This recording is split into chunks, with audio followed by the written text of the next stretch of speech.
In this video, I'll show you how to create your own website blocking timer script while assuming you have macOS. Let's get started. Before we begin, let's take a look at how websites work. Say you're at your computer and you want to connect to Reddit. Well, you'd type reddit.com in your browser, and then the domain name system will map your reddit.com into an address that points to the computer that will serve your request on the internet. And that address is called the IP address. We can actually tell the computer which IP address we want to use instead of the one from DNS through the file called etc hosts. So we type in reddit.com, we tell etc hosts to direct the request to our own computer instead of Reddit's server. And now we've essentially blocked reddit.com from our computer. Finally, there are two versions of IP addresses, v4 and v6. We'll just use both to be safe in our hosts file. All right, let's get to the code. All right, let's begin by examining the etc hosts file we currently have. So vim etc hosts. We'll see that we have a blank file. So we'll just copy this over to our current directory. Let's call this file unprod hosts. And then let's modify it with the websites we want to block. In this case, we want to just block something simple like my own website. So we're going to route my own website to localhost, which is our own computer. And our own computer doesn't really know what to do with any of these requests, so it essentially blocks these websites. For good measure, we'll also block the IPv6 version. All right, so now that we've decided which websites we're blocking, let's write the blocking script. So let's create a file called focusTimer.sh, and then we'll define some variables first. First, we need to just have a variable to point to the unprod hosts file we described earlier. We also need a file to save the original etc hosts file so we can replace it once we're done with the website blocking.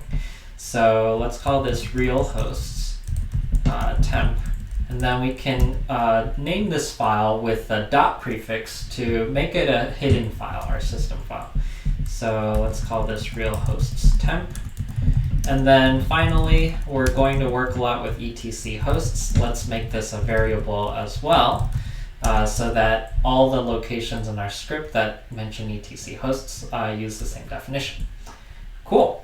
And now that we've defined our variables, the first thing we need to do is check if any files exist. So for instance, if real hosts temp already exists, then that's a problem, right? A timer probably has been running. So then in bash, you check for files using the -f flag, -f meaning file. And if it exists, then we echo focus timer running and exit with a status code of 1. Anything that's not 0 indicates an error in the program.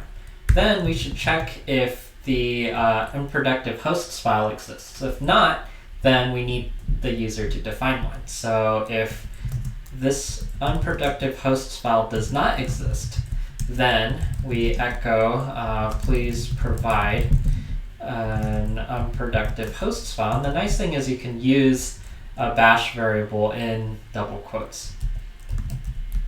And then we exit one as before. Cool, we're now done examining these preconditions. Now let's say that we're setting up the timer. And then the first thing we'll do is we'll do the safe thing. We'll copy the existing etc hosts file into real hosts temp. Then we'll do the riskier thing, which is to copy our unproductive hosts into etc hosts. And since etc hosts is a system file, we need to use sudo to write it. It'll prompt for the password. Cool. Once that is done, we're ready to start counting down. So how do we do that in bash? Well, I looked this up earlier, and the syntax is for I in curly braces. So we start at 10 and go to 1. You can go from 1 to 10 as well. We do echo I I now has the number, and you can see it goes from 10 to 1, just as we want. It's really nice being able to test bash code because you can just type it in the terminal. So let's say for I in 10 to 1 as before. So eventually we want this timer to run for 30 minutes, but for testing purposes, let's just keep it at 10. During this for loop, we will echo I minutes remaining, and then we'll sleep for 1 second. We'll switch this to 60 once we're done testing. All right, after we're done, we'll just say reverting website blocking, and then we'll actually rewrite the files, starting with the original etc host file. This is most important because we want to ensure we don't corrupt any files, right? So let's make sure we have the original file back. And then if that succeeds, then we can simply remove the temporary file, real hosts temp. And that is our script for now. Let's give it a shot. So to execute this code, we can just directly call focus timer.sh. But permission denied. Why is that? Well, we can look at permissions using ls-l. So what we'll see is this first section corresponds to our current user. Our current user can read and write this file, but it can't execute this file. And the point of this permission is to make sure we don't randomly execute files that aren't supposed to be executed. In this case, we do want to execute it, so we're going to add the X permission for users for this particular file. And now we can run focus timer.sh. Cool. And it asks for my password. After that, it sets up the timer. Let's go to the website we want to block, and you can see that it's blocked. Hooray. Cool. So that's all nice, and it even loads after my change has been reverted. Great.